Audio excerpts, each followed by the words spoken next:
આજે આંતરરાષ્ટ્રીય મહિલા દિવસ નિમિત્તે મોડાસામાં ઘણા બધા કાર્યક્રમો યોજવામાં આવ્યા વહીવટીતંત્ર તરફથી. એમાં સ્પોર્ટ્સ ઓથોરિટી ઓફ ઇન્ડિયા તરફથી જે ઇન્સ્ટ્રક્શન્સ આવ્યા હતા એ નિમિત્તે મોડાસામાં સારી સંખ્યામાં વહેલા સવારે બહેનોએ અને સાથે સાથે ભાઈઓને પણ વુમેન્સ ડે નિમિત્તે સાયકલિંગ યોજી.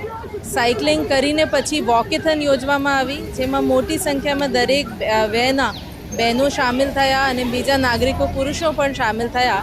અને પછી જેબી શાહ ઇંગ્લિશ મીડિયમ સ્કૂલમાં બહેનો માટે રમતો યોજવામાં આવી છે. આ નિમિત્તે હું અરવલ્લી જિલ્લાની દરેક બહેનોને, જે કોઈ પણ બહેની હોય, નાની દીકરીથી લઈને મોટી બા સુધી, અને ગામડા જે વસ્તી હોય એથી લઈને શહેરોમાં કોઈ પણ કાર્યમાં એ સંકળાયેલી હોય, બધાને આ વુમેન્સ ડેની ખૂબ ખૂબ શુભેચ્છા આપું છું.